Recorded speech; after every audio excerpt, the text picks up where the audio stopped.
자, 그럼 바로 이제 한 발로 넘어가 보도록 하겠습니다. 김준호 매니저의 한 발. 오늘은 어디로 좀 잡아주셨나요? 오늘은 이제 진정성을 위해서 또 그렇다면... AI 의료 또 그리고 이제 원격 진료 관련된 교집합이 될 수 있는 종목 한 종목을 가져왔습니다. 그리고 방금 전에 제가 전문의 말씀드렸잖아요. 네. 그게 끝에 의원이 붙으면은 그게 전문의가 아니다. 그러니까 예를 들어서 피부과 의원 또 성형외과 의원이 붙으면은 사실상 이제 성형외과나 피부과 전문의가 아니고 다른 전공에도 차릴 수가 있다라는 거 참고하시면 될 것 같고요. 저희 집 앞에 의원도 감기도 하는데 피부과 다 하더라고요. 맞아요. 그래서 피부과가 돈이 되니까 많은 이제 의사분들이 이제 그 의원으로 이제 전향해서 하고 있는데 오늘 제가 소개해드릴 이제 한 발 종목은 딥노이드라는 종목이에요. 결국에 AI 영상 진단 의료기기 업체뿐만 아니라 결국에 이제 AI 의료기기와 산업 AI 관련해서 총망라해서 딥러닝을 기반으로 한 AI 솔루션을 이제 공급하고 있는 기업이다라고 보시면 될 것 같아요. 특히나 이제 AI 기반의 딥러닝 알고리즘을 통해서요 의료 부분뿐만 아니라 뭐 스마트 시티라든지 보안, 또 물류, 또 블록체인, 메타버스 사업까지 확장해 나가고 있는 기업이다 보니까 상대적으로 뭐 루닛이라든지 뭐 JAK, 또 뷰노 같은 AI 영상 진단 업체들과 다르게 의료와 또 그리고 산업 부분의 어떤 매출 비중이 굉장히 빠르게 개선되고 있는 기업이다라고 보시면 될 것 같습니다. 그래서 상대적으로 굉장히 저평가받은 기업이라 좀 판단이 되고 있고요. 국내 유일의 플랫폼 기반의 의료 AI 업체다라고 보시면 될 것 같습니다. AI 융합, 영상 솔루션 국제과제에 선정된 업체이기도 하고요. 뇌동맥류 AI 영상 진단 솔루션인 딥뉴로가 작년 8월에 혁신 의료기기로 지정을 받으면서 비급여 시장에 본격적으로 진출했기 때문에 올해 어떤 매출 성장에 대한 기대감도 굉장히 높은 기업이라 보시면 될 것 같은데 이 기업이 또 원격 진료 관련 종목으로도 묶여요.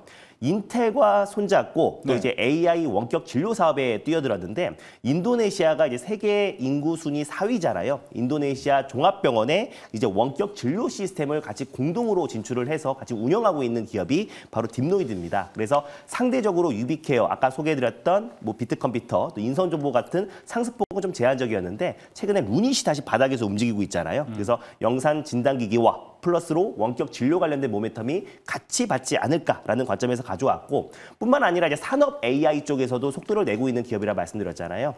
2차 전지에 들어가는 이제 머신비전 AI 솔루션도 국내 최초로 상용화에 성공한 기업이고 최초로 양산에 성공해서 단일 공급 계약 규모로 최대 규모로 이제 공급 계약에 체결을 하기도 했습니다. 그래서 2차 전지에 들어가는 머신비전 장비도 공급을 하고 있고 결국에 의료 AI를 뛰어넘어서 산업 AI까지 속도를 내고 있다 보니까 여전히 루닛 또 그리고 뷰노 같은 기업들은 대체적으로 JAK를 제외하고 올해 흑자 전환이 아니라 계속해서 적자가 지속될 것으로 보여주고 있는데 유일하게 딥노이드 같은 경우는 올해 흑자 전환에 대한 기대감이 굉장히 높다. 그래서 매출액 같은 경우는 198억, 또 영업이익은 58억, 당기순이익은 54억으로 사실상 이제 AI 영상 진단 업체 중에서 유일하게 흑자 전환 폭이 가장 크고요. 그리고 올해 흑자 전환에 대한 기대감도 굉장히 높기 때문에 상대적으로 저평가된 구간에서 기술적으로 본다고 하더라도 박스권 하단 부분에 위치했기 때문에 추가적인 상승 흐름 충분히 나올 수 있을 거라 판단돼서 오늘 한 발 종목으로 가져와 봤습니다. 알겠습니다. 자, 그러면 이번에는 딥노이드 먼저 금요일의 흐름을 같이 살펴봐야 되는데 가격 전략 같이 볼까요, 먼저? 네, 일단 뭐 딥노이드 같은 경우는 차트를 보시면요. 다른 어떤 루닛이나 뷰노나 JAK 대비해서 굉장히 안정적인 모습 보여줬고 또 박스피 흐름대를 계속해서 유지하고 있습니다. 그래서 박스권 하단 부분에 위치해 있는데 올해 흑자 전환에 대한 기대감도 굉장히 높고 원격 진료를 인텔과 손잡고 지금 인도네시아 시장을 중점으로 동남아시아 시장에 이제 빠르게 지금 확산되고 있는 상황이다 보니까 충분히 이 박스권 상단 부분까지는 상승폭이 남아 있다라는 관점에서 가져왔고요. 매수가는 이제 19,700원을 말씀드리도록 하겠고 그리고 목표가는 21,900원 그리고 손절가는 16,500원 말씀드리겠습니다. 알겠습니다. 가격 전략 잘 참고해 보시면 좋을 것 같고요. 금요일에 이쪽 비대면하고 의료 AI 섹터가 살짝 움직임은 나타났습니다. 비대면 진료에서 더 강하게 나타났는데 그래서 그런지 의료 AI 섹터가 좀 전에 강하고 후로 갈수록 시장 후반부로 갈수록 좀 밀리는 모습이 있었는데 맞습니다. 이게 오늘 투자 포인트로 좀 긍정적이게 될까라는 의문점은 좀 있습니다. 네, 저는 일단 딥노이드 같은 경우는 이제 사실상 이제 루닛이 사실상 이 부분에서 가장 대장 역할을 하잖아요. 네, 그럼에도 불구하고 저는 이제 실적적인 부분만 놓고 본다고 했을 때 원래 처음에는 그 영상 AI 진단 관련된 기기에 대한 모멘텀으로 올라가고 2차 시세 같은 경우는 실적이 뒷받침되는 기업들과 실질적인 수혜 종목들이 움직인다고 봐요. 근데 딥노이드 같은 경우는 일단 실적적인 부분이 올해부터 당기 순이익부터 영업이익이 다 흑자로 전환되는 것도 있고 또 이제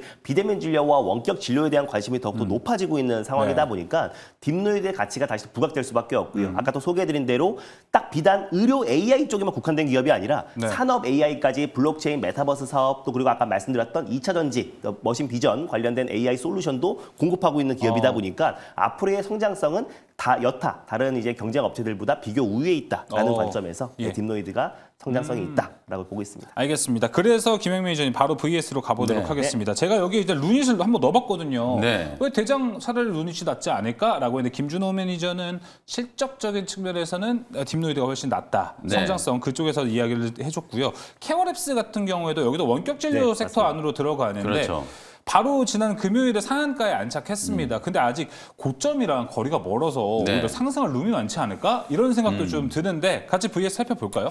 일단 이제 좀 두 가지로 픽을 좀 해보면 의료 AI 탑픽은 뭐 요 종목들 중에서는 뭐 당연히 딥노이드 지금 우리 김준호 매니저님 설명 잘 해줬다시피 결국에는 아까도 말씀드렸다시피 이제 의료 AI와 관련된 이제 테마가 이제 작년에 강하게 좀 부각이 좀 됐다면 올해는 이제 본격적으로 막 비급여 적용되는 사례들이 이제 많이 늘어나고 있고 매출이 이제 본격적으로 좀 성장하는 구간이기 때문에 실적이 나오느냐 못 나오느냐 이것도 굉장히 중요한 포인트라고 볼 수 있거든요. 그런 측면에서 봤을 때는 지금 다른 이제 경쟁 기업들보다 가장 좀 빠르게 실적이 좀 흑자 전환이 될 가능성이 좀 높은 기업이 이제 딥노이드이기 때문에 의료 AI 이제 탑픽 종목으로는 이제 당연히 딥노이드를 제일 먼저 이제 보시면 좋을 것 같다라는 생각이 좀 들고 저는 전체적으로 이제 원격 진료 비대면 뭐 이런 이슈까지 다 포함을 해서 보면 오히려 저는 그냥 인성 정보 지금 리스트에는 빠졌는데 인성 정보가 아무래도 이제 추세적인 흐름 우리가 이제 이거는 어쨌든 좀 테마적인 이제 성향이 좀 강하잖아요. 그러다 보니까 됩니다.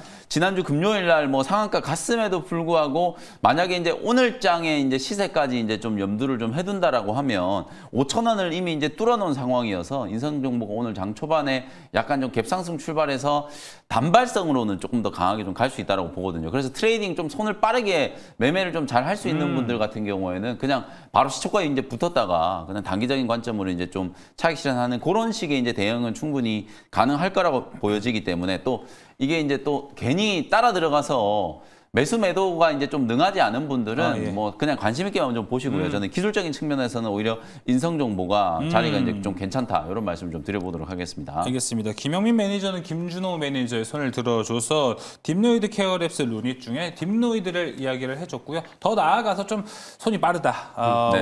오늘 시세에 내가 적극적으로 대응할 수 있다라고 생각하시는 분들은 인성 정보도 한번 리스트에 올려보시면 좋을 것 같습니다.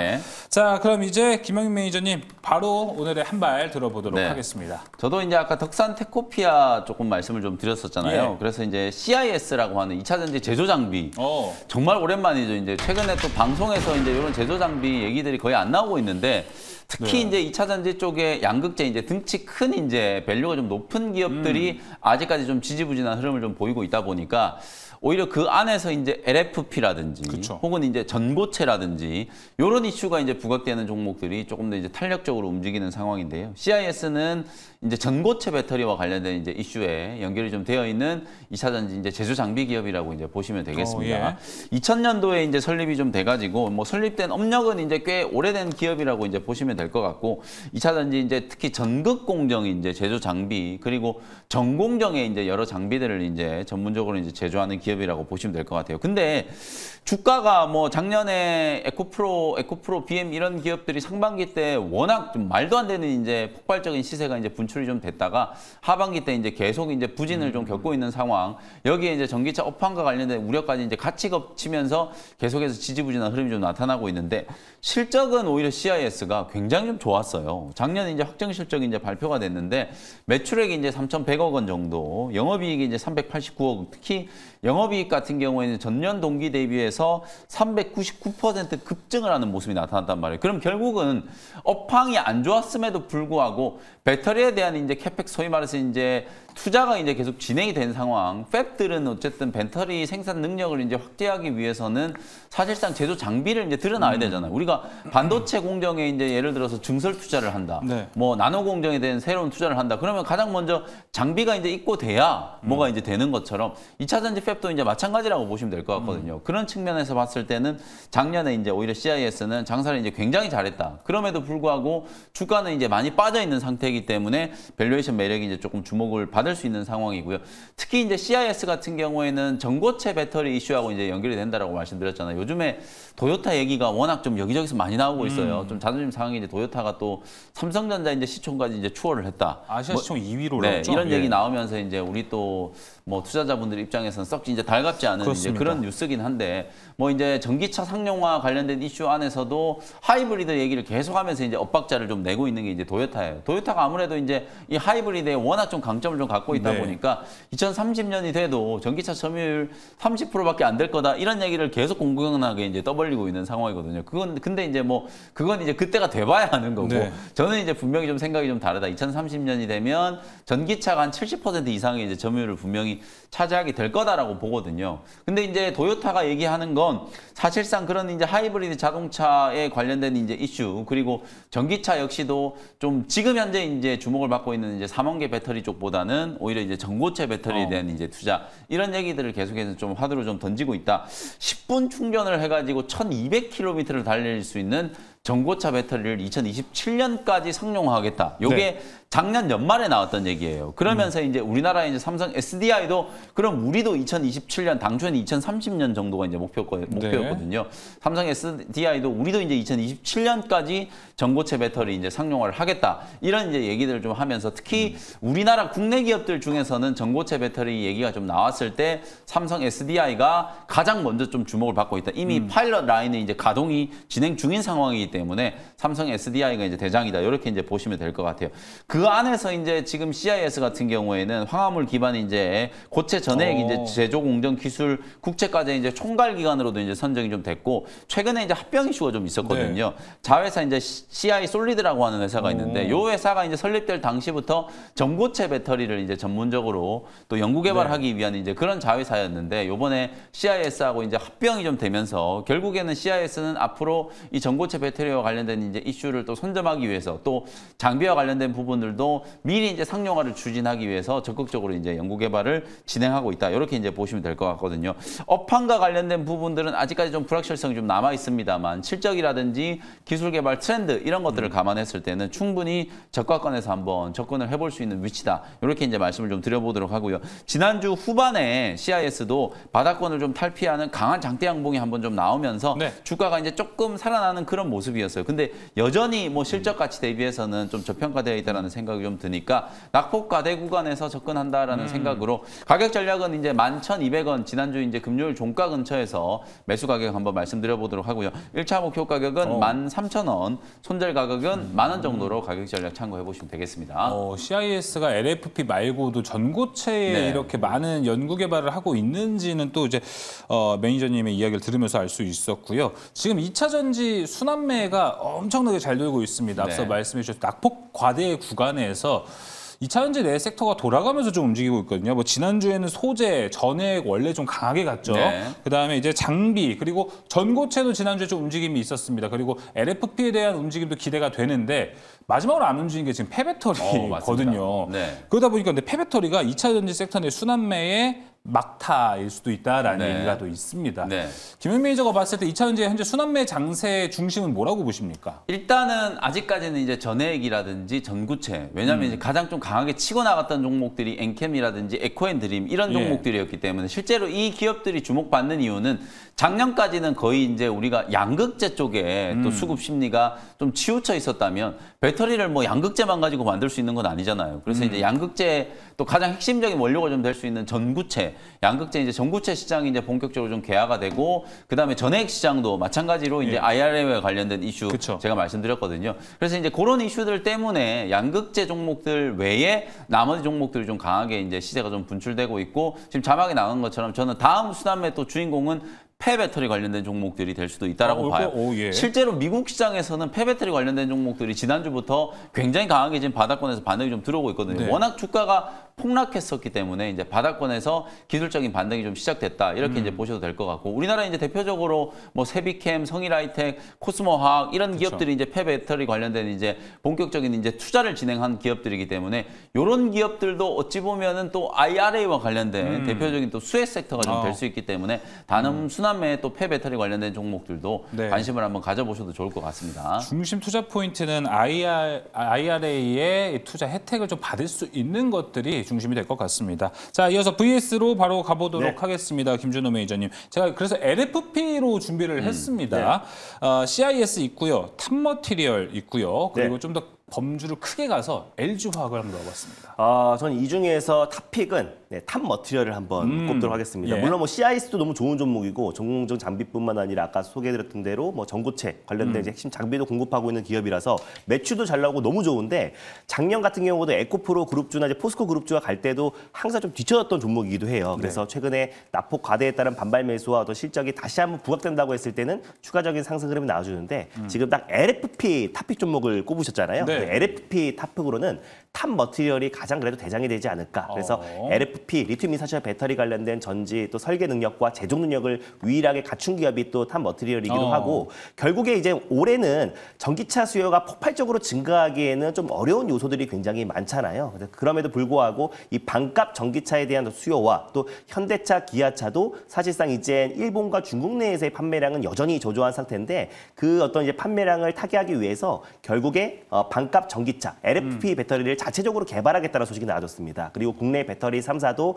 결국에 LFP 배터리 관련해서 개발의 속도를 내겠다라고 좀 밝혔기 때문에, 결국 리튬 인산철 배터리 관련된 기술력을 가지고 있는 기업들은 결국 수혜를 받지 않을까. 특히 올해 같은 경우는 전기차 수요가 폭발적으로 증가하기는 어렵기 때문에 결국 이제 반값 전기차 또 그리고 저렴한 전기차에 대한 수요가 증가한다면 전기차의 어떤 가격의 절반 정도, 원가의 절반 정도를 차지하는 배터리 가격을 떨어뜨린다고 했을 때 결국 저렴한 리튬 인산철 배터리의 수요가 증가할 수밖에 없다라는 관점에서 탑머티리얼을 가져왔고, 결국 탑머티리얼은 또 2차 전지 상승에도 같이 또 수혜를 받아요. 그렇죠. 시스템 엔지니어링 관련해서도 국내 시장 점유율 1등인데 모회사가 이제 코인테크고요. 그리고 2차 전지 자동화 솔루션 관련해서 가장 대표가 되는 기업이다 보니까 탑머티리얼은 2차 전지 섹터가 성장에도 좋고 또 그리고 반값 전기차 경쟁이 심한데도 좋다라는 관점에서 탑머티리얼을 탑픽으로 말씀드리겠습니다. 알겠습니다. VS에서 김준호 매니저의 선택은 탑머티리얼이었습니다.